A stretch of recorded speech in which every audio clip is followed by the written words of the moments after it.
porque, digo, luego algunos salen de clínicas, algunos tienen alguna otra actividad. Sí, Por mí no hay problema. Si se van admitiendo, mejor, ¿verdad? sí.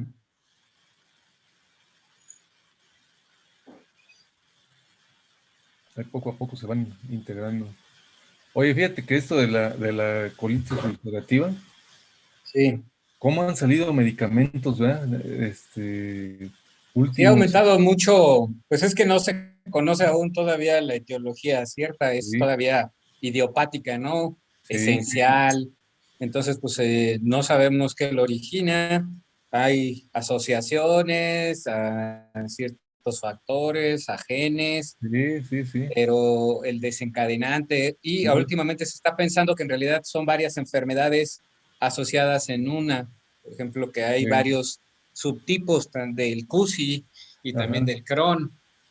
Entonces ya se está volviendo un poco cada vez más complejo Súper tanto el complejo. estudio. Sí, Sí, sí, sí, súper y, complejo. y pues ninguno de los medicamentos funciona al 100% en realidad. Sí.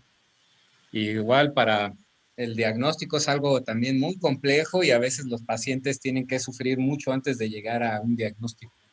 Oye, y estaba revisando por ahí, no, no ahorita, pero cuando empezó lo del COVID, empezaron hasta incluso darle ciertas propiedades antivirales a alguno de los, ya ves que se usan los infliximab y todos esos.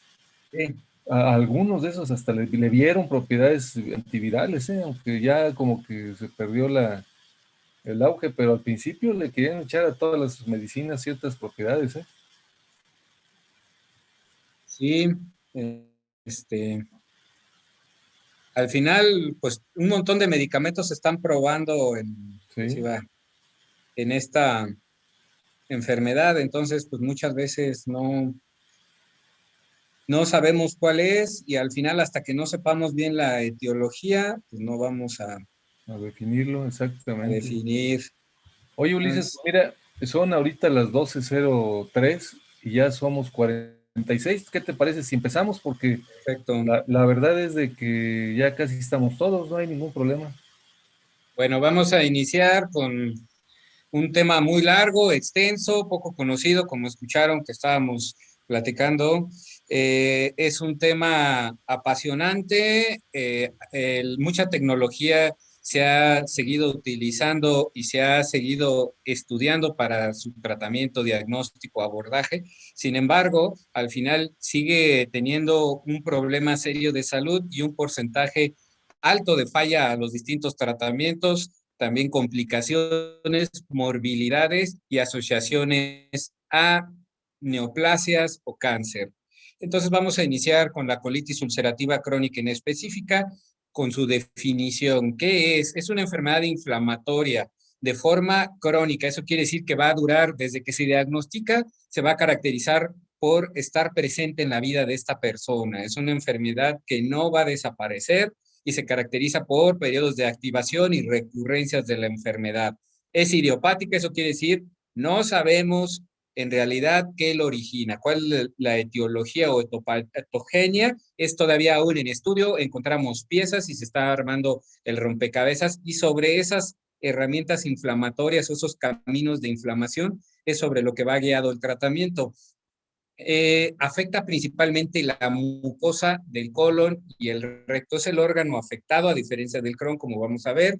Se une o se agrupa en algo que se llama enfermedad inflamatoria intestinal, tanto el CUSI, el Crohn y otra que se llama indeterminada, que en realidad tiene las características de ambas. Entonces, para que no se nos olvide, el CUSI es una enfermedad inflamatoria de la mucosa del colon, ¿sí? Desde el colon al recto, todo el intestino grueso hasta el recto es el órgano afectado por el CUSI, ¿sí? Afecta la mucosa solo en casos muy especiales de complicaciones como el megacolon tóxico, otras situaciones, puede afectar toda lo que sería toda la pared del colon, pero esto es por complicación. En realidad, el CUSI, la inflamación afecta a la mucosa. Esa es continua, esa es otra diferencia con el Crohn. En realidad vamos a encontrar la inflamación que inicia en el recto y se va extendiendo de forma proximal hasta lo que sería el descendente, el transverso, lo que sería el ascendente y el ciego, ¿no? Pero siempre afecta a lo que sería el recto. La afección es de forma continua, no hace parches, ¿sí? Entonces, es siempre la mucosa, es de forma continua iniciando del recto, es idiopática y se caracteriza por inflamación y úlceras, de ahí el nombre de sus siglas, colitis ulcerativa crónica inespecífica, porque en realidad no sabemos qué la ocasiona. Es una enfermedad frecuente que va en aumento. Para darnos una idea, se presenta más en países industrializados, con una prevalencia, quiere decir que en este momento 286 de cada 100,000 habitantes de Estados Unidos tienen esta enfermedad. Para darnos una idea qué significa esto, 250 esta enfermedad. O sea, no es algo despreciable, porque cuando vemos estos números, muchas veces no pensamos la magnitud, pero si ya hablamos de este número de 250,000 a 500,000 pacientes o personas que padecen esta enfermedad, se vuelve ya un número que lo podemos dimensionar. Para dar contraste, por ejemplo, países en vías de desarrollo tienen incidencias bajas, si lo comparamos con Estados Unidos o países desarrollados. Su incidencia va en aumento, no hay diferencia entre hombre y mujer, no hay diferencia de género, pero ha ido un aumento en todos los países del mundo. Eso es algo preocupante. En artículos actualmente se está diciendo que si sigue esta tendencia, en Canadá, en el 2031, 1% de su población va a padecer CUSI.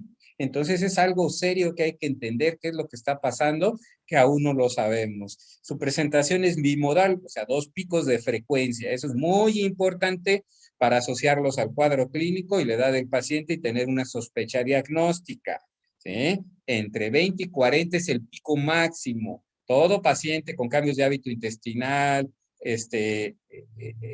hematoquexia, moco, y en ocasiones, de acuerdo a la extensión, van a presentar también dolor abdominal, cólicos, que muchas veces confundimos con el síndrome de intestino irritable o colitis. Ojo, el síndrome de intestino irritable o colitis, el diagnóstico es de eliminación. En realidad es que ya discriminamos todo, que haya una cuestión anatómica, y entonces lo encasillamos a síndrome de intestino irritable, no a la inversa, que es el primer diagnóstico que debemos pensar, ¿eh? ¿Sí? Entonces, 20 a 40 es el pico máximo, 50 a 80, que en realidad, para que no se nos olvide, es de 20 a 40 y 60 a 80. Es la frecuencia, como viene en la mayoría de los libros. Van a ver que se presenta también en pacientes jóvenes. No hay en realidad una edad que diga uno que protege esta enfermedad. También se presenta en pediátricos, lamentablemente, pero es menos frecuente. Casi siempre el pico máximo lo encontramos después de los 15 hasta los 40. Se presenta mayor frecuencia en población judía, se ha sugerido esto por la cuestión genética.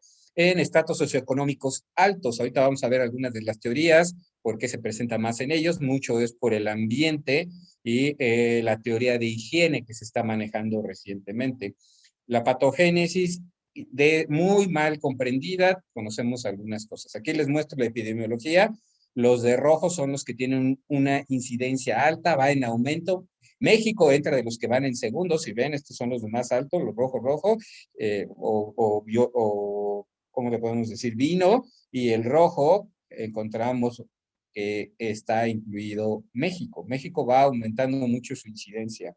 Aquí observamos la tabla, ya deben estar familiarizados ahora que ven a Gatel, ¿sí? Cómo va aumentando la incidencia con respecto a los años. Por eso les decía que en los estudios actuales, y esto es del mundo, ¿eh? Todo el mundo va en aumento. Por eso Canadá está muy preocupado, Estados Unidos, porque dicen que si sigue esta tendencia, en el 2031, 1% de su población va a presentar CUSI.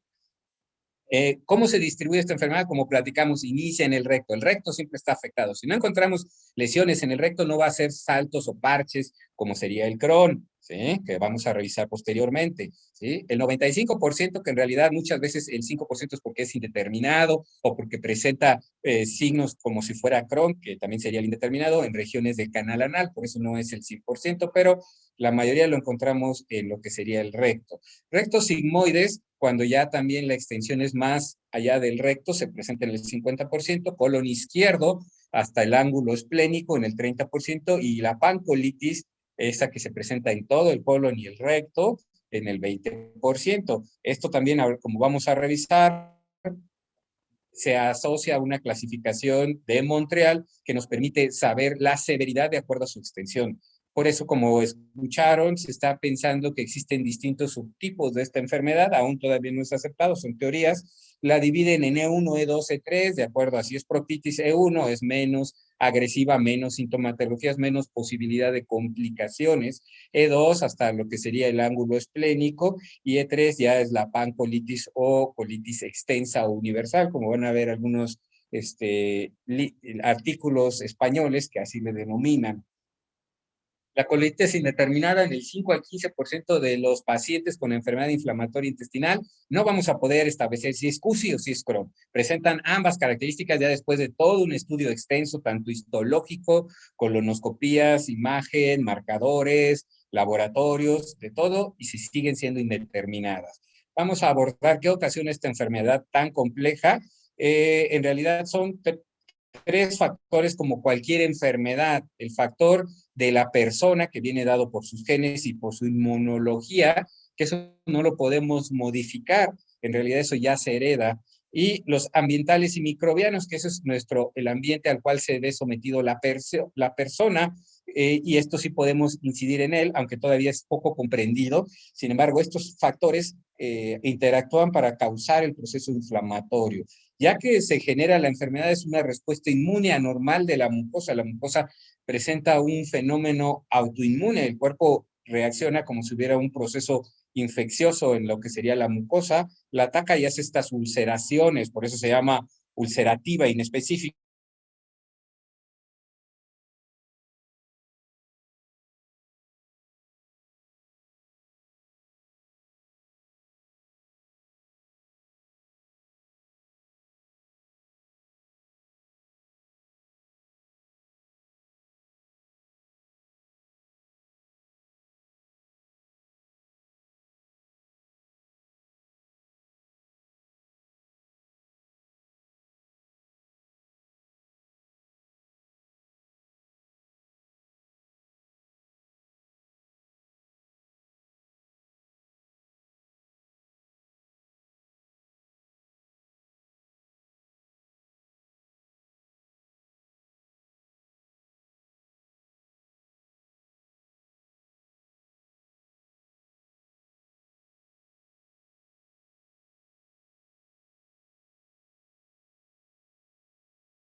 Cuadros de enfermedad inflamatoria intestinal. Es una asociación, no significa que esta sea la etiología. Se ha visto que estas infecciones intestinales aumentan la permeabilidad de la mucosa y la ven sobreexpuesta a distintas sustancias que no deberían estar presentes y causa una respuesta inflamatoria crónica. La disbiosis o alteración de la flora natural es otra situación que se ha ido estudiando y actualmente por eso van a ver mucho de lactobacilos y distintas terapias que es el implantar materia fecal en esa zona con la intención de ver si en un momento dado cambia o no la flora normal de esa persona. Pero estos componentes se han asociado a un aumento en la enfermedad inflamatoria intestinal en el caso del CUSI. Medicamentos, el uso de antibióticos de forma crónica, de forma universal y sin ni siquiera ser necesario, porque muchos pacientes, ustedes van a ver que sufren infecciones virales y siempre se les dan antibióticos. En la infancia nos pueden asociar o predisponer a CUSI, porque nos afecta tanto la flora natural y normal como se puede provocar cierta inflamación anormal también en la mucosa. Los analgésicos no esteroideos no son inocuos, causan ulceraciones. Se ha visto que si se usan de forma crónica, mínimo más de 15 días al mes, de forma recurrente, nos pueden predisponer. No significa que teniendo uno de estos va a generarse la enfermedad, sin embargo, son por eso factores de asociación. Se ha visto que los pacientes que desarrollan CUSI estudian qué factores están presentes y se han encontrado estos. Anticonceptivos orales de forma prolongada, aumenta hasta un riesgo en el 30% de las personas. Entonces, estos medicamentos nos favorecen, se sugiere un aumento en la permeabilidad y alteración en las distintas flora normal en el colon. La genética es algo muy importante. Se ha visto que aproximadamente el 15% de los pacientes con CUSI tienen antecedentes de algún familiar con esta misma enfermedad, por lo cual se ha visto que si tienes un familiar de primer grado con CUSI, tienes 4 veces, 400% más el riesgo de desarrollar la enfermedad que la población general, o sea, es muchísimo. Entonces, la carga genética sigue siendo uno de los papeles principales. Claro, no nada más son los genes, sino nuestro estilo de vida o el desencadenante que perpetúa la enfermedad. Se han hecho estudios actualmente de asociación genética, que van a verlos muy nombrados en toda la literatura, buscando distintas mutaciones, cambios de alelos, y se han encontrado 200 distintos locus o variaciones en alguna parte de los genes que se asocian a enfermedad inflamatoria intestinal, tanto CUSI o Crohn. Lo que llama la atención es que todos estos locus se asocian a las barreras epiteliales, a las distintas citoquinas o a los factores de inflamación, por lo cual se ha sugerido que en realidad es una enfermedad que su origen es una alteración en la forma de controlar nuestra inflamación natural, ¿sí? Otro es el tabaquismo. Aquí se ha visto que los pacientes, el tabaquismo es un factor protector para que se encadene la enfermedad. Ojo, no hay que fumar como para protegernos de esta enfermedad. Es una asociación, se ha visto que cuando dejan de fumar es cuando se desencadena la enfermedad en los pacientes en el CUSI, a la inversa del Crohn. Entonces tampoco es algo que sea útil en un momento dado y que por eso voy a fumar para evitar que me dé el CUSI.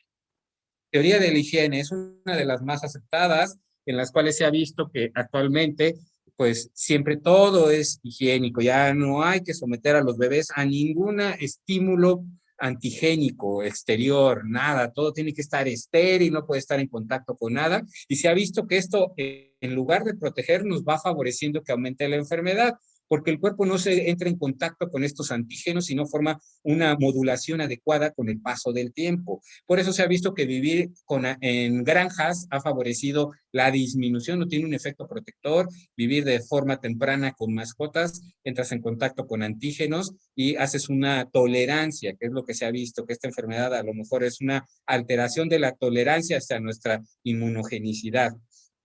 Y compartir la cama, o sea, tener ahí múltiples, no estar un hijo único, que esté bien cuidadito, que no comas nada, todo tiene que estar estéril. Siempre el efecto sobreprotector se ha visto que en la teoría de la higiene. El estrés, en realidad, pues van a ver que está presente en la mayoría de las enfermedades, no es etiopatogenia, sin embargo, se ha visto que sí se asocia a que presenta exacerbaciones de la enfermedad cuando el paciente se somete a picos de estrés elevado.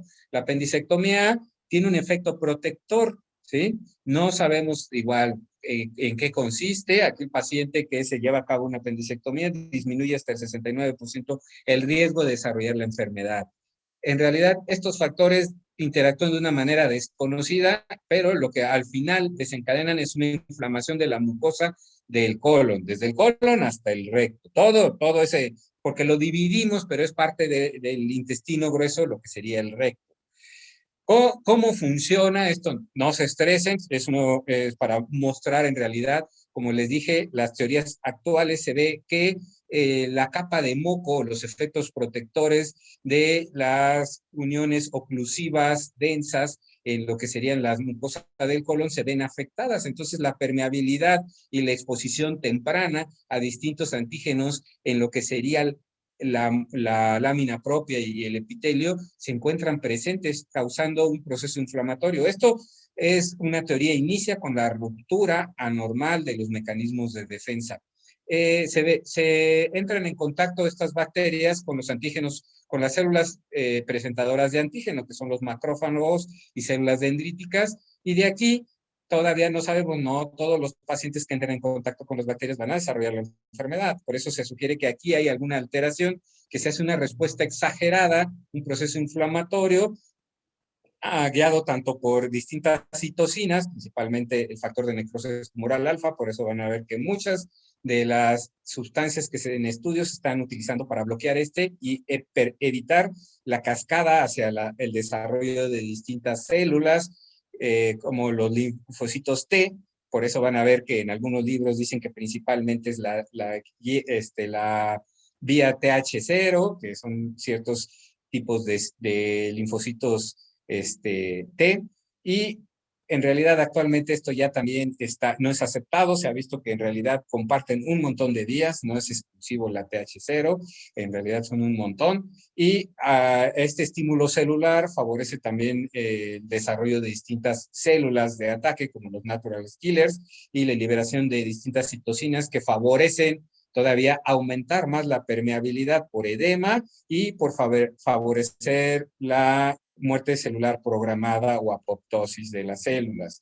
Este proceso inflamatorio favorece la expresión de distintos receptores de membrana celulares que favorecen la unión o el reclutamiento de leucocitos. Aquí hay otra vía que también se está utilizando para bloquear, para evitar el perpetuar la migración de los leucocitos activados a lo que sería el epitelio, ¿sí? Y también aquí en otro esquema se los pongo, aquí igual es lo mismo, no solo es la guía TH0, ya he visto que hay TH9, TH1 y un montón, solo para eso les ejemplifico aquí, y también que no nada más permanece ahí la enfermedad, sino que también se estimula la formación de fibroblastos o en un momento dado cicatrices, fibrosis. Entonces es una inflamación que puede ocasionar también fibrosis a largo plazo.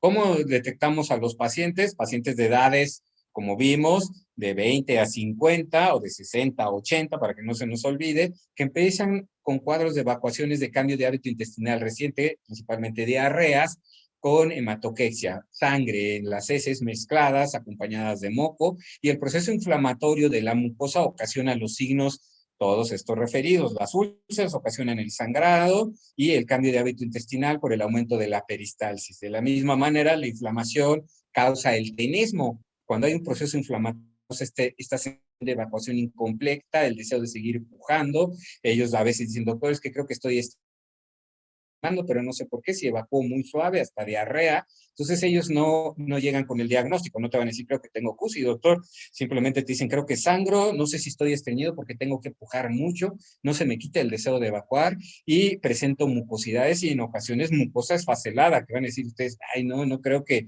eso se presente. Sí, presentan un exudado y a veces dicen como si fueran células muertas o algo blanquecino amarillento, entonces eso nos puede hablar hasta de severidad. La urgencia defecatoria, el deseo inminente de evacuar, también es ocasionado por la inflamación en el recto y cerca de los esfínteres. Y el dolor abdominal, ya nos habla de que puede ser ya un grado de Montreal más elevado, ya puede ser una pancolitis o del lado izquierdo. Entonces hay que tener cuidado. Eso ya nos habla de que el proceso inflamatorio es más extenso, dolor abdominal, dolor a la palpación y puede haber complicaciones. Muchas veces de las complicaciones, que son raras, gracias a Dios, los pacientes empiezan con pérdidas de peso por el estrés excesivo y la demanda y pérdida de distintas proteínas, fiebre o perforaciones. Van a ver que muchos pacientes pueden debutar con megacolon tóxico, que es una inflamación importante del colon, y ahí sí es transmural por la isquemia, por el aumento de la presión, por la translocación bacteriana, puede comprometer todo el colon y es una de las causas por las cuales tenemos que operar de forma urgente. Hay que estudiar, ver si en verdad el paciente tiene datos de respuesta inflamatoria sistémica, si es un cuadro clínico leve o lo podemos manejar de forma externa o ambulatoria. No nada más presenta manifestaciones clínicas, 25% de los pacientes presentan manifestaciones extraintestinales que hay que tener en cuenta para tener el cuadro, porque luego nos vamos y lo mandamos al dermatólogo porque tiene unas úlceras, porque secretan el líquido a través de estas úlceras y en verdad lo que tiene es un edema gangrenoso que se da principalmente en las extremidades y es una de las manifestaciones más frecuentes. El paciente tiene diarrea, también tiene alteraciones dermatológicas o eritema nodoso y lo estamos pensando que tiene infecciones virales o de otro tipo y lo mandamos ahí con el infectólogo y el infectólogo nos lo regresa y nos va a decir, oye, ya le descartaste enfermedad inflamatoria. Entonces hay que tener en cuenta, 25% de los pacientes ocurren con estas manifestaciones. Las dos principales son articulares, artritis sobre todo de extremidades inferiores o en las articulaciones de la línea media. Oculares, Eh, Hepatobiliares y pulmonares también causan inflamación, no es para que se las aprendan todas, las dos principales es articulares y dermatológicas, pero hay que tener también sospecha en casos de conjuntivitis crónica, uveitis y otros procesos inflamatorios a nivel ocular. Hay que tener en cuenta que también estas situaciones, estas complicaciones no siempre van asociadas a la inflamación del colon, porque pensaríamos que al operar estos pacientes se quitarían estos cuadros. Sin embargo, espondilitis anquilosante, sacroileitis y colangitis esclerosante no responden después de la colectomía. Entonces, por eso todavía no sabemos qué ocasiona esta inflamación que perpetúa y continúa en estas manifestaciones articulares. Las demás sí tienen una respuesta favorable tanto al tratamiento como a la colectomía o proctocolectomía, depende si le quitamos el recto, por eso viene la palabra de proctocolectomía, ¿no? ¿Cómo clasificamos esta enfermedad? Esta es una de las guías más principales o de las clasificaciones más útiles y siempre se las van a preguntar, siempre hay que sabérselas. Es la de True Love Wits, que nos permite clasificar la severidad de la enfermedad y saber si va a responder a tratamiento médico o cómo está respondiendo a nuestro tratamiento, si lo estamos llevando a una remisión de la enfermedad, que es lo que buscamos con el tratamiento, que se quiten los síntomas y que el paciente lleve una vida sin estos síntomas por algún periodo en lo que presenta una nueva recaída, que es lo que habíamos platicado. Por eso es recurrente, no va siempre, va a estar sano el paciente. Ojalá fuera el caso como si fuera una infección, pero no es así. Se divide en tres grandes rubros: moderada, severa y fulminante. Aquí se las pongo esta porque es la que toma mayor importancia para saber cuáles de nuestros pacientes en realidad tenemos que ponerle mucho ojo y que se pueden complicar o los tenemos que hospitalizar, que serían los de la fulminante. Se divide en número de evacuaciones, evacuaciones con sangre, temperatura, frecuencia cardíaca, hemoglobina,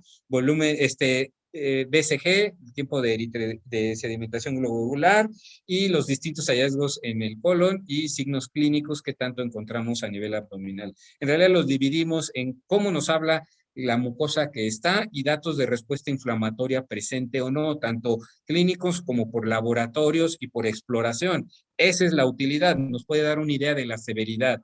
Número de evacuaciones, menos de 4. Sabemos que nuestro paciente está bien, es un cuadro moderado a simple, leve, entonces podemos estar tranquilos. En caso de 6, ya empiezan a haber cambios en sus evacuaciones, diarreas, sangrados, o más de 10 ya son cuadros severos. La sangre, ¿cómo se presenta? Ocasiones nada más al manchado, muy poco frecuente. En el caso de severa, todo, casi siempre. Y fulminante en realidad es continua. Nunca hay una evacuación sin sangrado y a veces son sangrados muy abundantes. Su temperatura y todos los signos va cambiando de acuerdo a cómo la sospechamos. En la severa ya hay datos de respuesta inflamatoria y en la fulminante en realidad ya encontramos datos de que el paciente tiene que estar hospitalizado con una dilatación, con un dolor importante, fiebre y que en los laboratorios pues ya presenta una anemia severa. Esta es la clasificación de Montreal, como les dije, E1, E2, E3, para ver también, ya que nosotros estamos sospechando los síntomas, la parte buena es que la más frecuente se presenta solo en el recto, 30-60%. La mayoría de los síntomas son localizados, el sangrado rectal, tenesmo y urgencia de evacuatoria. En el caso del colon izquierdo o E2, es del 16 al 45, ya nos empieza a dar síntomas de mayor importancia como diarreas, dolores abdominales, y si ya es pancolitis o universal, entonces ya el paciente puede presentar fatiga, datos de respuesta inflamatoria, toxinfección, que el cuerpo ya en realidad se sienten muy cansados, muy agotados, pérdidas de peso, ¿sí? Otra que nos permite para tener una idea, esta no es tan importante, se las pongo para que si la leen tengan idea de que se utiliza mucho en el score de Mayo para la clasificación de la respuesta al tratamiento. Igual, se basa muy parecido en la de True Love Wits, que nos dividimos en lo que sería la frecuencia de disposiciones de 0 a 3. Cada una en realidad le da un puntaje, son 4 variables, el máximo puntaje es de 12, que sería la severa, hemorragias rectales y solo o aspectos de la mucosa cuando hacemos la colonoscopía y cómo el médico encuentra al paciente en su clasificación clínica, que muchas veces vamos a encontrar si pensamos que es moderada, leve o severa. Y nos da un puntaje. En caso de remisión, el paciente se encuentra entre 0 y 2 puntos. Cuando es muy leve, su enfermedad entre 3 y 5, moderada o severa de 6 a, moderada, perdón, de 6 a 10 y severa de 11 a 12. Cuando bajamos 2 puntos va teniendo una respuesta adecuada al tratamiento. Iniciamos tratamiento y empezamos a ver en la siguiente consulta una disminución de 2 puntos, tiene una respuesta adecuada. Y remisión clínica cuando en realidad logramos bajar 3 puntos. Claro, no hay que confiarnos si el paciente te llega con un ECUSI severo, ¿no? En ese caso hay que seguirlo monitorizando. El diagnóstico, no se espante, no hay que leer todo esto, se los pongo porque todo esto y mucho más se utiliza para el diagnóstico. Ninguno, exceptuando la colonoscopía y la biopsia o los hallazgos histopatológicos, son los únicos que son, en realidad, nos dan el diagnóstico. Todos los demás nos hacen sospecharlo, presumirlo, sugerirlo y tenerlo que confirmar con una colonoscopia y toma de biopsia. Ninguno es patognomónico, ¿sí? Para que no se queden con esa idea. Laboratorios van a ser desde la afección de que el paciente está anémico, PCRs elevadas, no es en realidad específico, nos habla de un proceso inflamatorio, la BCG que está aumentada, también proceso inflamatorio, y cambios en lo que sería el paciente se empieza a poner anémico, a consumir, a perder albúmina por las distintas pérdidas proteicas de forma crónica por el estrés. Marcadores fecales son los más nuevos, no son específicos, tienen una asociación muy importante, la calprotectina fecal que está ahorita en boga, pero no es específica de Cousin y de Crohn, para que tengan una idea. Nos hace sospechar mucho cuando está arriba de 100 y la lactoferrina también es una glicoproteína. Estas las encontramos adentro del eritrocito, entonces, del neutrófilo, perdón. Entonces nos habla de que hay un proceso inflamatorio importante, eso es lo que nos está indicando, pero no son específicos. ¿Sí? Estudios de imagen nos hacen sospechar la inflamación, el edema de la asa, el engrosamiento de la pared, un megacolon o distintas pérdidas de lo que sería la anatomía normal de las austras, y la colonoscopia en realidad es la que nos da más idea de qué es y nos puede llevar al diagnóstico al tomar una biopsia. Así encontramos lo que serían las mucosas. Esta es una mucosa normal, no está edematosa. Aquí no se alcanza a ver, pero en otra que les voy a poner se ve la distinta red venosa submucosa. Cuando se inflama ya no vemos nada. Moderada ya vemos un puntilleo, úlceras muy pequeñas, no confluentes. Moderada ya se hacen úlceras más largas, no vemos nada, ya son friables, pasamos el colonoscopio y sangran. Y la severa, hay grados también de severa, aquí vemos ya las úlceras confluentes, todavía no se ven los pseudopólipos que les mostré.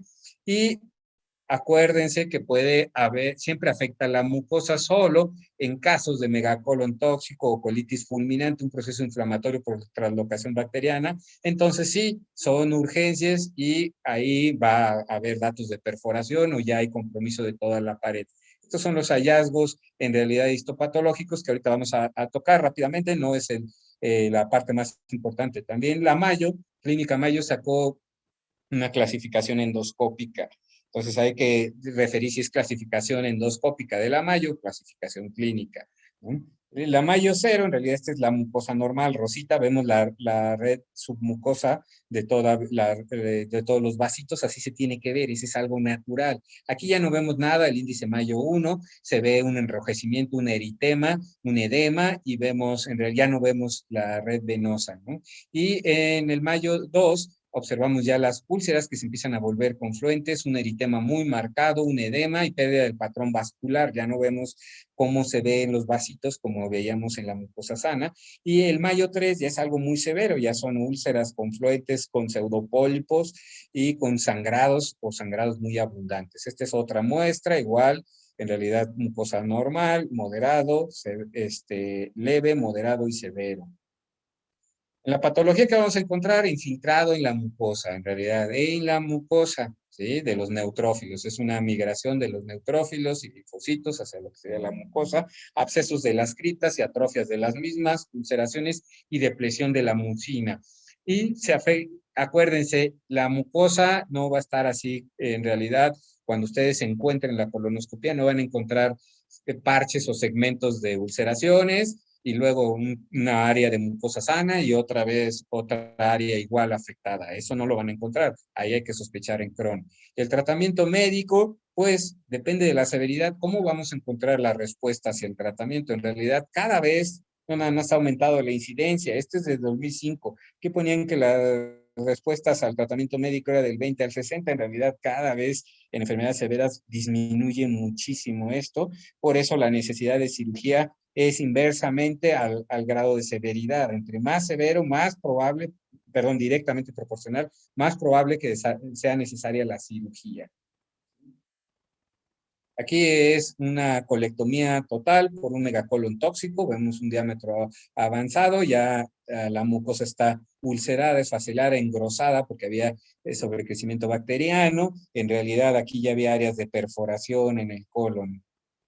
La colectomía en realidad la hacemos para complicaciones severas como megacolon tóxico o colitis fulminante, y en casos de sangrados que no paren, que no respondan y que no haya otra, en pacientes con enfermedad inflamatoria intestinal, lo bueno que son muy raros, y en neoplasias o de estos pacientes, porque se asocia igual con el tiempo y con la severidad de su inflamación y su extensión en el colon, el riesgo de desarrollar cáncer. Por eso en estos pacientes hay que hacer colonoscopías, ya que está el diagnóstico después de los 8 años para descartar neoplasias intraepiteliales que nos favorezcan el desarrollo final hacia lo que serían neoplasias. Y esa sería otra causa. Si encontramos ya neoplasias de alto grado o carcinomas, tenemos que ir a pensar en hacer una resección. Se quita todo el colon, el recto, y se hacen anastomosis, ya sean laparoscópicas, abiertas, engrapadoras o manuales, como les ejemplifico aquí. El tratamiento médico va encaminado a inducir la remisión, que ya no esté inflamado y por ende que ya no tenga síntomas, que el paciente mejore, tanto en anemia, proteínas y todos los valores que utilizamos para encontrar el proceso inflamatorio. Aquí les iniciamos el tratamiento médico. Vamos a ver tratamientos que se basan principalmente en los derivados de las 5-aminosalicilatos, que son el más utilizado es la mesalazina, es en realidad nuestro campeón y la primera línea de tratamiento en los pacientes, y es el que tenemos más a la mano y que menos efectos secundarios tiene.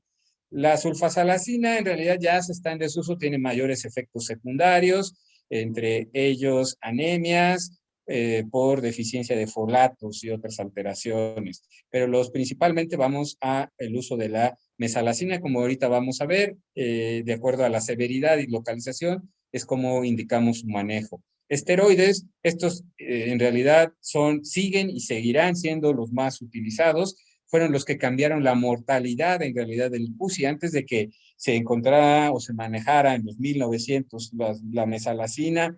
En los 1900 los pacientes tenían un riesgo de mortalidad hasta del 20 hasta el 50%, ya que estaban con su patología, porque no había medicamentos modificadores de la enfermedad, como serían la mesalazina. Los esteroides se siguen utilizando en todos los niveles de la enfermedad, tienen efectos secundarios, no los podemos usar de forma crónica, hay que tratar de irlos disminuyendo de forma paulatina para evitar sus efectos secundarios. Inmunosupresores tienen su utilidad, hubo un tiempo en que se dijeron que debíamos que retirarlos por el alto riesgo de infecciones asociadas, de complicaciones, de alteraciones de riesgo de displasias, activaciones de enfermedades, pancreatitis, problemas autoinmunes e inflamatorios en el hígado, ¿sí? Y a nivel hemático. Pero siguen siendo utilizados, sobre todo cuando no responden a nuestra primera línea de tratamiento, que sería la mesalazina, está la satioprina y la 6-mercaptopurina, principalmente. Luego vienen los biológicos, así de forma general son abordados estos, son anticuerpos dirigidos hacia distintas áreas del proceso de la inflamación o citocinas. Los más utilizados son los dirigidos contra el factor de necrosis tumoral. Hay varios que utilizamos, los más empleados siempre es el infliximab y el adalimumab, que tienen utilidad para remisión de la enfermedad y en pacientes que no están respondiendo o en cuadros muy severos también tienen una respuesta adecuada. ¿Sí? Bloquean la cascada inflamatoria, aun cuando no son tratamiento único, porque también hay fallas, hay formación de anticuerpos contra los distintos medicamentos, por lo cual en un momento dado tienen su utilidad y tienen su uso. La situación es que son muy, muy caros, no todas las instituciones los disponen, no todos los pacientes pueden pagarlos, y hay unos más nuevos que van en contra de lo que serían los receptores de membrana para en un momento dado hacer la translocación de lo que serían los leucocitos hacia lo que son la mucosa del colon, que sería y otros que evitan la transcripción de distintos factores inflamatorios. Aquí les muestro cómo en realidad lo que ya habíamos platicado es una cascada muy grande, principalmente es un proceso inflamatorio de forma crónica que no remite ya aún cuando ya no esté la bacteria que lo desencadenó, ¿sí? Y aquí les pongo cómo en realidad evita la generación de distintas citocinas. Unos van a bloquear a lo que sería el factor de necrosis tumoral alfa, que es una de las principales mensajeros que utiliza las células inflamatorias. Entonces lo bloquea y evita la cascada. El otro bloquea los receptores de membrana para evitar la migración de los leucocitos o células activadas. Y el otro evita la transcripción a nivel intranuclear de lo que sería distintas citocinas y reactantes de fase aguda. El tratamiento inicial siempre van a ser los derivados de los 5-aminosaligilatos, que es la mesalazina, el más utilizado. Una respuesta del tratamiento debe incluir mínimo de 2 a 4, 8 gramos de acuerdo a la severidad. Si es vía oral y si es vía rectal, porque contamos con supositorios o enemas. En México es muy difícil contar con enemas, es una presentación útil, muy útil y con una respuesta adecuada, sobre todo en los pacientes con proctitis, tiene una respuesta muy, muy adecuada. La sulfasalazina es barata, pero tiene efectos secundarios, no la recomiendo, para eso existe la mesalazina, ¿no? Hay un efecto mejor en la sulfasalazina. En pacientes con actividad severa hay que utilizar mezcla de distintos medicamentos y siempre hay que utilizar en la medida de lo posible mesalazina vía oral y rectal. El tratamiento mixto tienen una mejor respuesta y es la primera línea de tratamiento la mesalazina, siempre recuerden. Si es muy severo, claro, vamos a tener que utilizar siempre esteroide o a la par vamos a tener que utilizar inmunosupresores o si tenemos disponibilidad, dependiendo del estado, a veces podemos, el estado del paciente que no esté infectado y que ya lo hayamos descartado procesos infecciosos importantes como VIH, inmunosupresión, tuberculosis, podemos utilizar los biológicos. ¿Sí?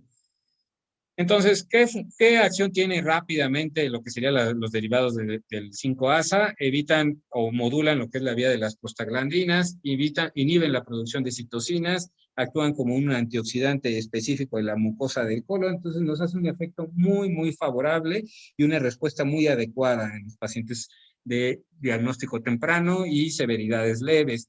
El esteroide inhibe la transcripción de la mayoría de muchos genes de citocinas proinflamatorias y igual de la síntesis del óxido nítrico, bloqueando muchas de las vías de tanto de las prostaglandinas y prostaciclinas. Es una de las herramientas más utilizadas en el mundo y seguirá siendo vigente. Igual, como ya lo vieron, se utiliza en la mayoría de los procesos inflamatorios severos, como escucharon en el COVID. En realidad, las esteroides siguen siendo vigentes actualmente.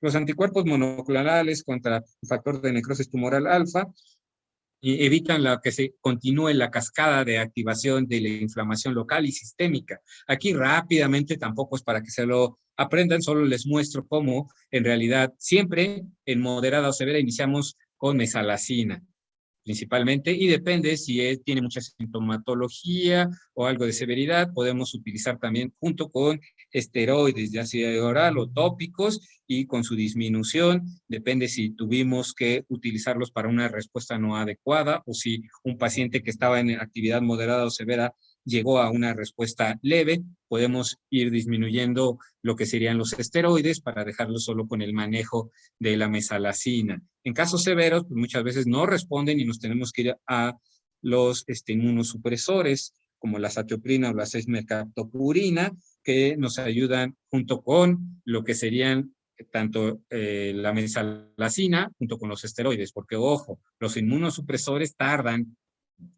aproximadamente entre 3 a 6 semanas en responder. No crean que esto lo van a dar y van a tener una respuesta adecuada. Ese es un error muy grande. Damos la satioprina y no va a responder inmediatamente, va a tardar mucho tiempo, no se da como manejo único. Después, ya siempre hay que ir buscando quitar los esteroides. En un momento dado, siempre es en los pacientes, sobre todo con una actividad moderada, falta de respuestas al tratamiento, que tenemos que utilizar inmunosupresores, un manejo multidisciplinario, porque puede tener complicaciones severas, tanto hematológicas como hepáticas, y para ir viendo si podemos hacer un cambio hacia lo que serían biológicos o algunos otros medicamentos, o si es necesario pensar en algunas cirugías si falló a la respuesta. Las complicaciones, como les dije, perforaciones, sangrado, megacolon tóxico, hay que entrar a cirugía, no hay de otra. Y siempre los esteroides en pacientes severos es el uso inicial, hospitalizado, claro está, vigilancia, ir utilizando a la par conforme vaya tolerando y mejorando su estado los distintos medicamentos que tenemos a la mano. La terapia de rescate, como les dije, siempre hay que estudiar a los pacientes. Otro inmunosupresor es la ciclosporina, pero también tiene un efecto lento en su respuesta, ¿eh? No crean que es inmediato. En la proctitis o proctosimoiditis utilizamos la primera línea que sea algo tópico, ya sea supositorios o sea enema. Tiene un efecto más favorable que si se lo van a dar oral. En realidad, la mayoría del tiempo lo damos oral. Los supositorios alcanzan hasta 15 centímetros del recto, no crean que ahí se quedan. Los enemas sí llegan hasta el ángulo esplénico. Entonces, los enemas serían muy útiles para lo que sería el CUSI izquierdo, ¿no? Y en caso de que no estén respondiendo a tratamiento oral, pues, de la mesalazina, utilizamos también esteroides tópicos que hay en enema. En México no tenemos, esa es otra cosa, tendríamos que pensar en vía oral, que es la budesonida vía oral, ¿sí? Entonces, aquí, como les digo, la budesonida de 9 miligramos, prednisona vía oral, si es que vamos a manejar al paciente de forma ambulatoria. Inmunomoduladores los podemos iniciar a la par, si no estamos teniendo una respuesta adecuada, pero tardan tiempo en responder. Y los biológicos, siempre hay que estudiar antes al paciente descartar que tenga una infección severa, latente, como tuberculosis, VIH o alguna causa de inmunosupresión, hepatitis, para poder darlos, porque estos procesos, al bloquear la cascada inflamatoria, vuelven más susceptibles a procesos inflamatorios o infecciosos que el paciente ya tenía, ¿sí? Y nunca suspender el tratamiento tópico de los enemas. No, ya se lo voy a quitar porque el vía oral tarda más tiempo en hacer efecto, aún la mesalazina. Entonces, por eso es conveniente iniciar a ambos. ¿Qué es que no me gustan los supositorios, doctor? ¿Qué es que no? Pues lamentablemente es el que tiene un efecto más favorable y más rápido.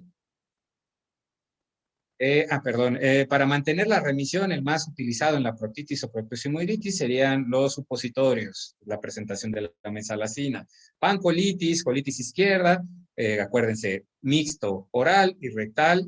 Si no mejoran en 2 semanas, que el paciente no presente una actividad muy severa, toxinfección y alguna situación, se maneja ambulatorio y si sigue con los síntomas, iniciamos esteroides orales. Colitis graves, pacientes se hospitalizan y esteroides IV, ¿sí? Los esteroides no son para mantenimiento. Estos son algunos de los medicamentos que se utilizaban, se siguen utilizando y se seguirán utilizando. Y pues eso sería todo a grandes rasgos, porque es una patología muy, muy larga. Ya no me quise extender de cada una de las cirugías que existen, de cuáles son las distintas subtipos de manejo en cada uno de los pacientes. Creo que la intención es tener una idea de la enfermedad, cómo diagnosticarlos, cuál es el tratamiento adecuado y cómo seguir en realidad una guía mental de su manejo. No Me sé si parece muy tengan. bien, me parece muy bien, Ulises, fíjate que estuvo de ejemplo muy, muy práctico. La verdad es de que siempre las colitis ulcerativas, la verdad lo que nos toca tratar, qué problemas, los que nos llegan a los hospitales, ya es quizá también igual que en otras patologías, pues son las graves, las que ya necesitan transfusión, las que no han respondido bien. Hay veces que tienen comorbilidades, aparte del CUSI tienen otras cosas más, a veces son obesas, a veces ya andan por ahí en los 70, 60 y tantos años. Ya da problemas, ya da problema en el manejo, e incluso la pura colectomía que hacemos de urgencia tiene su mortalidad alta. En ocasiones ya llegan muy depauperados en su cuestión nutricia y hasta en su cuestión inmunológica. Entonces sí se me hace muy práctico, mejor profundizar un poquito en el manejo médico, porque los casos extremos, uy, de veras que qué problema nos dan, ¿eh? Oh, son muy, muy severos. Muchas veces tienen que estar múltiples especialistas, subespecialistas en su tratamiento y la colectomía o procedimientos quirúrgicos en ellos son bien complejos porque este proceso inflamatorio, aunque al inicio es en la mucosa, sí encontramos un proceso inflamatorio o retracción de lo que sería el meso. Estos pacientes se vuelve bien difícil manejar lo que sería Sí, el colon, no es como otras causas que encontramos traumáticas, por ejemplo, un accidente, un colon sano que se perforó por un sí, traumatismo, es muy fácil hacerla, bueno, relativamente, pues, si lo comparamos con estos cuadros, hacer la colectomía, porque esto está acartonado, sí. retraído los vasos, no nos permite movilizar. Es más, muchas veces para sacar una ileostomía en estos pacientes Es nos difícil. cuesta trabajo, porque es un proceso inflamatorio de años, porque estos Sí. pacientes o no se diagnosticaban o tenían tratamiento parcial y llegaron hasta el cuadro severo, ¿no? Sí, fíjate que en ocasiones vemos lo que antes llamábamos, no sé si todavía se sigue llamando, todavía lo encuentro por ahí en alguna literatura, que era una como mesenteritis retráctil. Se inflama Sí, el sí, sí, mesenterio, se alcanza a hacer así, parece medusa, y ya no lo podemos exteriorizar, ya no nos da para poderlo sacar. Y eso hace, si tomas biopsias de aquello, hasta hay células de Langhans y hay un montón ya de cronicidad, pues de inflamación crónica que retrae el meso y la movilidad pues, ya no te da para ni sacarlo. Es un verdadero reto, ¿eh? sí, sí sigue vigente, Doc, y sí es uno de los problemas serios para el manejo y el abordaje, porque muchas veces entramos y todos piensan, pues sacar un estoma, ¿no? Qué difícil Sí, es. así No, es. no, ahí sí entran y a veces es cuando encuentras el estoma donde te da, en línea media, en lugares No, que a lo no mejor te da. dicen donde te da, y muchas veces critican y dicen, pero ¿por qué lo sacó ahí? Cuando entra uno ahí, no hay otra forma de que salga, ¿no? Así es, y luego aparte, si está gordito, peor todavía. O sea, ojalá lo agarres Exactamente. flaquito. Pues, si está gordito, qué trabajos. Y luego fíjate que nosotros veíamos los problemas posquirúrgicos también por el famoso ilial pouch, la bolsa Ah, ilial, la te iba a pouchitis decir. famosa, ¿verdad? Entonces, hasta la pouchitis te da problemas La abajo. pouchitis da unos serios problemas, por eso tiene uno, cuando va a hacer estos uniones de lo que sería la bolsa reservorio en J, que es como una bolsita o pouch, que le decíamos, eso causa luego inflamaciones crónicas, crecimientos bacterianos, y hay veces que tenemos que entrar a operar y a quitarle si quede con el estómago. Igual, como queda el intestino ahí en la unión anorrectal, el cambio de su hábito intestinal es muy franco, entonces tiene uno que advertirles que van a tener diarreas crónicas, ulceraciones, dermatitis de pañal, dermatitis de contacto, cosas muy, muy diferentes a lo que ellos pensarían que es con las Claro. evacuaciones normales, ¿no? Y también advertirles de la falla por la pouchitis o el proceso inflamatorio a nivel de la bolsa ileal. Y también si es paciente joven, mujer, se afecta la paridad completo, entrar a hacer cualquier procedimiento en la que es la pelvis. Sí, oye, y lo que comentabas también, mientras más temprana es la aparición de la colitis ulcerativa, qué problemas da también, porque pasan 8 o 10 años y el índice de malignidad puede aumentar y luego te obliga a hacer ya resecciones por el riesgo de malignización. Exacto. Sí, lamentablemente se está presentando más jóvenes Sí, actualmente y cuadros más severos y todavía no entendemos qué está desencadenando esta enfermedad. No es así que digamos, todas las salmonelas hay que cuidarlas porque les va a no, dar CUSI. Ojalá fuera algo así más simple, ¿no? Y decir, bueno, hay sí, que tener cuidado con estos bichos. No, todavía no sabemos a quién y cómo. Por eso la susceptibilidad genética, que también van a sí, leer algo que se llaman microarreglos o estudios de RNA en las heces fecales. No tenemos aquí disponibilidad de esos. Actualmente en la literatura los van a leer más frecuentes. Justo es para ir asociando a distintas mutaciones o cambios de los genes que nos sugieran quiénes son los susceptibles, qué pacientes van a desarrollar o en quiénes a la larga van a presentar un cuadro severo. Eso es lo que se le está dando así como ahorita en el estudio genético. sí, fíjate que es eso que comentas también de la como génesis dentro de México, hay diferentes zonas geográficas muy marcadas. Yo cuando hice, por ejemplo, la especialidad en Monterrey, cómo veíamos crucis, ¿eh? Y allá, si tú lees el origen de Nuevo León y de Monterrey, pues es judío, tiene muchísima Sí. ascendencia judía. Si tú vas al DF también, Si tú vienes a Querétaro, por ejemplo, cada vez se ve más. Antes no se veía tanto, ahora cada vez se ve más. Y si vas al sureste, por allá a Yucatán, se ve mucho menos, ¿eh? Hasta te extraña no verlos. En ocasiones cuando empiezan con diarreas y sangrados y pérdidas de peso, ah, caramba, dices, ¿será CUSI? Porque todavía no lo ven como algo de todos los días.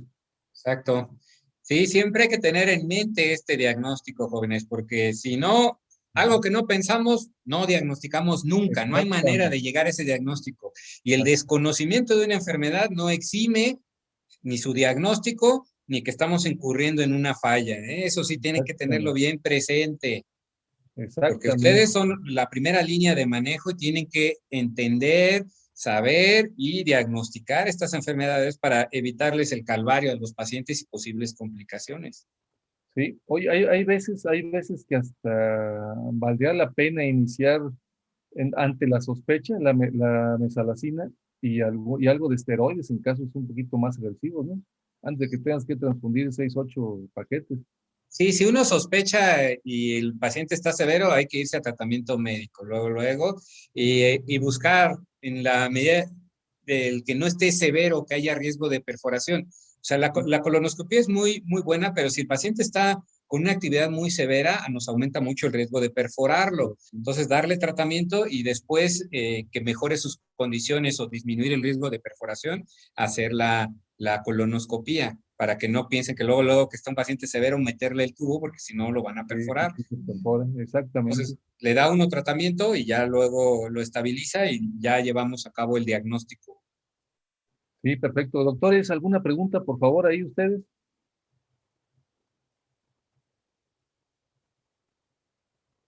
¿Más o menos quedó claro? Sí, doctor.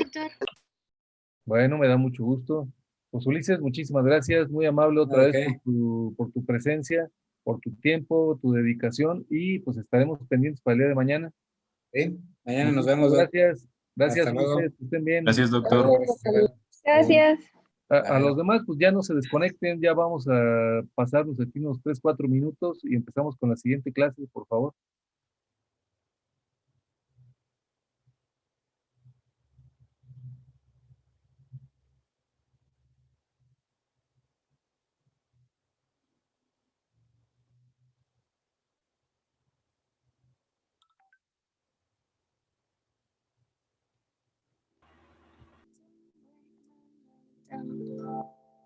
Don't throw it away.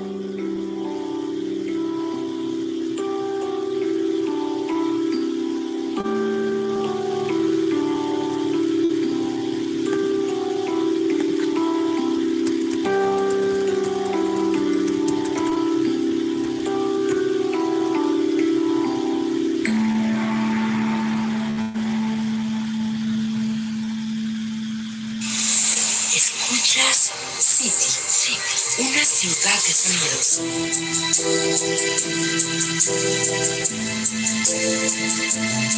I keep on